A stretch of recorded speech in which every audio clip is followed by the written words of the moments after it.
नमस्कार, मैं हूं आलोक त्रिपाठी और आज हम बात करेंगे उत्तर प्रदेश के डिप्टी सीएम केशव प्रसाद मौर्य से। सर, आपका ईटीवी में बहुत बहुत स्वागत है। धन्यवाद आलोक। आप निकाय चुनाव में आपकी पार्टी ने बहुत शानदार प्रदर्शन किया। इसके बाद उपचुनाव 2 सीटों पे था जहां आपके सहयोगी दल ने दोनों सीटें जीत ली। अब लोकसभा चुनाव है जिसको इस चुनाव को कहा जा रहा था कि एक सेमीफाइनल के तौर पे देखा जा रहा था। क्या तैयारी पार्टी की? देखिए, सबसे पहले तो नगर निकाय के चुनाव हो, चाहे हमारे सहयोगी दल ने उपचुनाव लड़ा 2 विधानसभा में, दोनों विधानसभा के उपचुनाव हों, या इन चुनाव के पहले भी लोकसभा के उपचुनाव हों, विधानसभा के उपचुनाव हों, भारतीय जनता पार्टी का समर्थन, भारतीय जनता पार्टी गठबंधन का समर्थन लगातार जनता के द्वारा बढ़ता रहा है। और जहाँ तक 2024 के लोकसभा चुनाव की बात है, तो इस बार हमें विश्वास है, चूँकि हम डबल इंजन सरकार देश में माननीय नरेंद्र मोदी जी की अगुवाई में, प्रदेश में आदरणीय योगी आदित्यनाथ जी की अगुवाई में, ये जो भाजपा का कमल देश और प्रदेश में खिला है, उसी के आधार पर हम जो कमल की तरह उत्तर प्रदेश को भी खिला रहे हैं। तो उत्तर प्रदेश पूरे प्रदेश में कमल ही खिलाना चाहता है।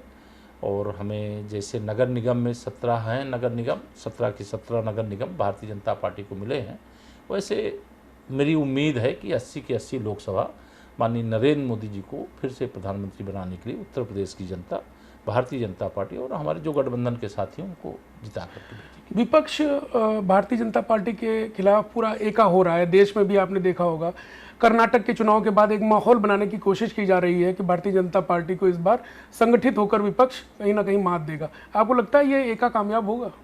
देखिए, 2018 में लोकसभा विधानसभा का चुनाव कर्नाटक में हुआ था और कर्नाटक के चुनाव में भारतीय जनता पार्टी चुनाव हार गई थी। और जब लोकसभा का चुनाव हुआ तो 28 लोकसभा में से 27 लोकसभा सीटों पर भारतीय जनता पार्टी का कमल खिला था।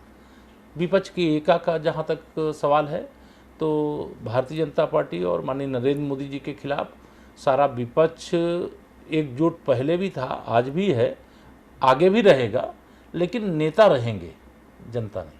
जनता मोदी जी के साथ है, भाजपा के साथ। जी, आपने जैसे कर्नाटक के लोकसभा चुनाव का जिक्र किया, आपको लगता है कि मोदी जी की जो एक लोग जनता में मोदी जी के प्रति जो सम्मान है या उनको जिसे प्यार करती है लोग, वो अलग है? मतलब लोकसभा के लिए अलग मतदान होगा और विधानसभा के लिए अलग हो रहा है ये बात? निश्चित तौर से हम लोग विधानसभा भी इस लक्ष्य से लड़ रहे थे कि हम जीतें और फिर से सरकार बनाएं। हमारे वोट घटे नहीं, हमारे वोट जितने मिले थे उतने मिले हैं, लेकिन हम विधानसभा में भी जीतते और सरकार हमारी कर्नाटक में बनती तो अच्छा होता। लेकिन हार की समीक्षा करके और जीत की तैयारी कर्नाटक को लेकर के कर रहे हैं, पूरे हिंदुस्तान को लेकर के कर रहे हैं। उत्तर प्रदेश का माहौल एक अलग प्रकार से बना हुआ है। उत्तर प्रदेश में सब लोग मोदी जी को किसी भी हालत में देश के प्रधानमंत्री के रूप में देखना ही चाहते हैं, और उसके लिए जैसे पार्टी की तैयारी है वैसे जनता की भी तैयारी है। जनता भी कार्यकर्ता की तरह कमल खिलाने के लिए लग गई है। और जहाँ तक देश में सरकार बनाने का सवाल है, तो यह गर्व की बात है कि हमारे पास विश्व का ऐसा लोकप्रिय और प्रभावशाली और शक्तिशाली और विजनरी लीडर है जो भारत को विश्व गुरु बना सकता है, जिसके नेतृत्व में भारत 5वीं अर्थव्यवस्था बन चुका है, जिसके नेतृत्व में भारत की सीमाएं सुरक्षित हैं, जिसके नेतृत्व में विश्व में भारत की प्रतिष्ठा बढ़ी है, मान और सम्मान बढ़ा है। तो उनका नेतृत्व तो देश खोना नहीं चाहता है। कि कई बार विधानसभा में इस बात को मैं एक बार मैं मान भी लूँ तो कुछ वोटें कहीं हमें नंबर में कम मिलते हैं, तो भी जब लोकसभा का आता है तो चाहे वो गुजरात हो 100%, राजस्थान हो 100%, मध्य प्रदेश हो 100% वाला जैसे रिजल्ट आता है लोकसभा में, तो यह मोदी जी की लोकप्रियता के कारण से हमें विधानसभा के चुनाव की तुलना में लोकसभा में ज़्यादा समर्थन मिला। जी, हाल के विधानसभा चुनाव को अगर देखें तो पश्चिमी उत्तर प्रदेश में आपकी पार्टी ने बहुत अच्छा प्रदर्शन किया था। इसमें निकाय चुनाव में भी आपने सारी नगर निगम की सीटें जीती हैं। बुंदेलखंड से भी आपकी पार्टी का अच्छा प्रदर्शन रहा था। लेकिन पूर्वी उत्तर प्रदेश में पार्टी को और मजबूत होने की जरूरत है, ये मानते हैं आप? कहीं ना कहीं कमजोर है पार्टी? नहीं, हम लोग कमज़ोर नहीं मानते हैं, लेकिन मजबूत होने के लिए जो भी स्पेस बाकी है वो प्रयास करना, यह पार्टी लगातार कोशिश करती है। लेकिन हम कमज़ोर हैं, हम ऐसा नहीं मानते। जो आप अगर 2022 के विधानसभा चुनाव की बात करें तो उसमें हमारी सीटें कुछ ज़िलों में नहीं आई हैं, हम इसको स्वीकार करते हैं। लेकिन 2019 के लोकसभा में जहां हमारी विधानसभा सीटें नहीं जीत पाई हैं, उसमें हम लोकसभा में जीते थे। लेकिन जहाँ कोई कमी है उसको दूर करने के लिए एक अलग योजना है, एक अलग तैयारी है और एक अलग समर्थन जुटाने और बढ़ाने का प्रयास भी चल रहा है। आपकी पार्टी सबसे बड़ी पार्टी है उत्तर प्रदेश में, विपक्ष में केवल समाजवादी पार्टी रह गई, बसपा और कांग्रेस का अस्तित्व लगभग खत्म हो रहा है। तो ऐसे में आपकी पार्टी में तमाम दलों के नेता भी शामिल हो रहे हैं। आपकी स्वाभाविक बात है, जब पार्टी बहुत बड़ी होती है तो बहुत सारी लोगों की अपेक्षाएं भी होती है। तो जो अन्य दलों के नेता जो आपकी पार्टी में आ रहे हैं वो तमाम अपेक्षाएं लेके आएंगे, उनकी अपेक्षाएं आप पूरी कर पा रहे हैं? जैसे अपर्णा यादव विधानसभा चुनाव के पहले शामिल हुई थी, लेकिन अभी तक पार्टी ने उनको कोई मतलब पद या वो नहीं दिया है। किसी दल का व्यक्ति अगर भारतीय जनता पार्टी परिवार का हिस्सा बनता है तो वो सशर्त भारतीय जनता पार्टी किसी को ज्वाइन नहीं कराती है। पार्टी में आए हैं, पार्टी के लिए काम करें और पार्टी को जब जिसके लिए लगता है कि अब इनके लिए कोई चुनाव लड़ाने का या पार्टी में कोई सम्मान स्थान देने का समय आ गया है तो पार्टी उस पर विचार कर लेती है। लेकिन ये कोई सशर्त अगर कोई ज्वाइन करता है तो वो पार्टी भारतीय जनता पार्टी नहीं। भारतीय जनता पार्टी एक ऐसी पार्टी है जहाँ लोग आते भी हैं, पूरा हमारे माननीय प्रधानमंत्री जी पर, हमारे आदरणीय मुख्यमंत्री जी पर जो काम हो रहा है उस पर विश्वास करके, भरोसा करके कि अच्छी सरकार है और अच्छा काम कर रही है, इसलिए हमें भारतीय जनता पार्टी के साथ चलना चाहिए। अब वह जो दूसरे दल से आ रहे हैं वह यह भी जानते हैं कि सपा बसपा कांग्रेस का उत्तर प्रदेश में ना आज है, ना कल है, ना परसों है। वो बरसों बरस प्रतीक्षा करेंगे, इसलिए जो अच्छे लोग हैं वो भाजपा में आ रहे हैं, उनका स्वागत है। जी, आप ग्राम विकास का विभाग भी देख रहे हैं, इस विकास मतलब गांव के विकास के लिए क्या आपकी योजनाएं हैं, किस तरह से काम कर रहा है? देखिए, गांव का विकास, मेरा ये मानना है कि गांव शब्द सुनते ही लोगों को लगता है पिछड़ापन, लेकिन मुझे आज ये माननीय प्रधानमंत्री जी का विजनरी जो नेतृत्व है, उन्होंने जो पंचायती राज व्यवस्था को शक्तिशाली बनाने के लिए बजटी प्रावधान किया है, जिससे गांवों का कायाकल्प हो रहा है, सर्वांगीण विकास हो रहा है। उससे आने वाले समय में आप देखेंगे कि जैसे स्मार्ट सिटी, स्मार्ट नगर, वैसे स्मार्ट गांव बनेंगे और अभी लोग गांव से निकल करके शहरों की ओर जा रहे हैं। आप देखेंगे जिस प्रकार से तीव्र गति से सभी वह सुविधाएं जो शहर में मिलती हैं वह सब गांव में उपलब्ध हो जा रही हैं, तो शहर में जो गया हुआ है वह भी वापस आएगा और जो शहर में प्रदूषित वातावरण में रहता है वह भी गांव के एकदम हरे भरे वातावरण में आकर के रहना चाहेगा। तो गांव का सर्वांगीण विकास, चाहे वो सड़क हो, चाहे बिजली हो, चाहे पीने का पानी हो, चाहे स्वास्थ्य की सुविधाएं हो, चाहे शिक्षा की सुविधाएं हो, चाहे रोजगार की सुविधाएं हो, वह सब कुछ गांव में भी एक छत के नीचे उपलब्ध कराने का प्रयास हो रहा है। गांव के अंदर जो सरकार की अलग अलग योजनाओं की ज़मीनें हैं, उन ज़मीनों का कैसे सदुपयोग हो जाए और उनमें कोई अवैध कब्जा ना हो। अगर अवैध कब्जा है तो वो खाली हो जाए, अगर किसी गरीब का है तो उसको पहले दूसरी व्यवस्था दे दें तब खाली कराएं, और कोई माफिया ने कब्जा किया है तो बलपूर्वक उससे खाली करा लें। लेकिन गरीब कल्याण के लिए समर्पित डबल इंजन की जो भाजपा सरकार है, कमल के फूल की सरकार है, गरीब के लिए जो योजना बनती है ईमानदारी से गरीब तक पहुँचे, ये हमने प्रयास किया है और खुशी इस बात की है कि आज वो हमारा प्रयास फलीभूत हो रहा है और लोग उसका वेलकम कर रहे हैं। गाँव की खासतौर पे किसानों की, ग्रामीणों की बहुत छुट्टा पशु एक बड़ी समस्या थे।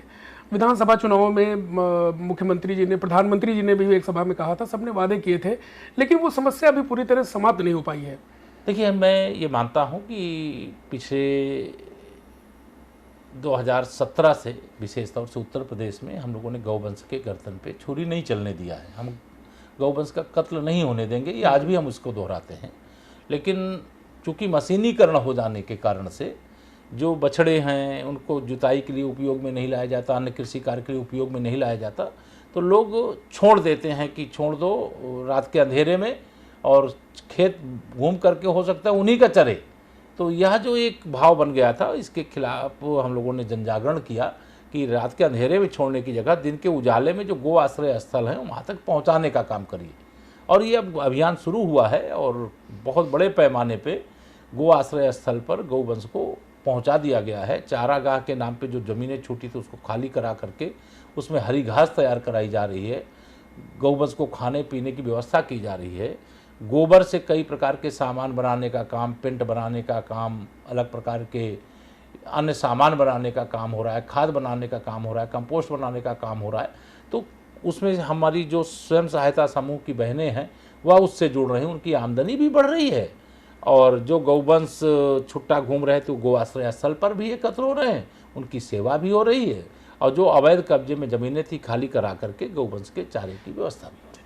जैसे जैसे गांव का विकास हो रहा है, लोगों में समृद्धि आ रही है, पैसे लोगों के पास आ रहे हैं, तो गांव में एक तरह से तमाम देखेंगे कि कच्चे मकान बनने बंद हो गए, पक्के मकान ही बन रहे ज़्यादातर। अब कच्चे मकान जब बनने बंद हो गए तो तालाबों से मिट्टी नहीं निकल रही है, तो तालाबों पे गांव में, अधिकांश गांव में इंक्रोचमेंट हो चुका है। क्या कोई योजना है कि सरकार सरकार की इंक्रोचमेंट को खाली कराए? सरकार की योजना स्पष्ट है। तो कोई तालाब है और तालाब का जो रकबा है उसकी ज़मीन पर कोई भी अवैध कब्जा है तो वो गलत है। उसको खाली कराने के लिए, उसको अमृत सरोवर या अमृत सरोवर जैसा बनाने के लिए सरकार ने मनरेगा के माध्यम से प्रयास भी किया है। दूसरा, जो गांव के अंदर चकमार्ग हैं उनको भी खाली कराने का, ये खाली करा करके वहाँ आवागमन की सुविधा उपलब्ध कराने का काम किया गया है। और जो हर परिवार की ज़रूरत है, क्योंकि पानी के बिना कोई जिंदा नहीं रह सकता है, तो हर घर नल से जल पहुंचाने के अभियान में भी ग्राम सभाओं में बहुत तेज़ी से काम हो रहा है और लोग उसका वेलकम कर रहे हैं। प्रधानमंत्री गरीब कल्याण अन्न योजना का राशन हर गरीब परिवार को उपलब्ध कराया जा रहा है। उसमें देश के तो 80 करोड़ हैं और उत्तर प्रदेश के 15 करोड़ लोग हैं। तो किसी भी क्षेत्र में आप चर्चा करेंगे तो हर क्षेत्र में सरकार का बहुत शानदार, बहुत प्रभावी प्रयास चल रहा है और उसका एहसास आम जनमानस को है। इसीलिए सपा, बसपा, कांग्रेस के लोग बौखलाए हुए हैं कि गरीब आदमी की पार्टी भारतीय जनता पार्टी, पिछड़े वर्ग की पार्टी भारतीय जनता पार्टी, अगड़े वर्ग की पार्टी भारतीय जनता पार्टी, अनुसूचित वर्ग की पार्टी भारतीय जनता पार्टी, यानी अगड़ा, पिछड़ा, दलित की त्रिवेणी भारतीय जनता पार्टी। इनके नेता माननीय नरेंद्र मोदी जी, पार्टी भारतीय जनता पार्टी। तो ये एक जो विश्वास का भाव जागृत हुआ है, उनके सबके भाव का हम स्वागत भी करते हैं और उनका विश्वास और मजबूत हो पार्टी भाजपा के लिए, इसके लिए हम लोग काम भी करते हैं। बस अब एक आखिरी सवाल, लोकसभा चुनाव में आप कितनी सीटों की उम्मीद करते हैं कि आपकी पार्टी कितनी सीटें जीतेगी? उत्तर प्रदेश में तो केवल 80 की अपेक्षा करते हैं और देश में अगर मेरी इच्छा पूछे तो हम 400 से अधिक सीटों की अपेक्षा करते हैं। और मुझे विश्वास भी है कि देश की जनता मोदी जी से इतना प्यार करती है कि वह प्यार का परिणाम, जहां कभी भी गठबंधन के अलावा बहुमत की सरकार एक दल की नहीं बनती थी, लगातार 2-2 बार बहुमत की सरकार देश में माननीय नरेंद्र मोदी जी के नेतृत्व में चल रही है।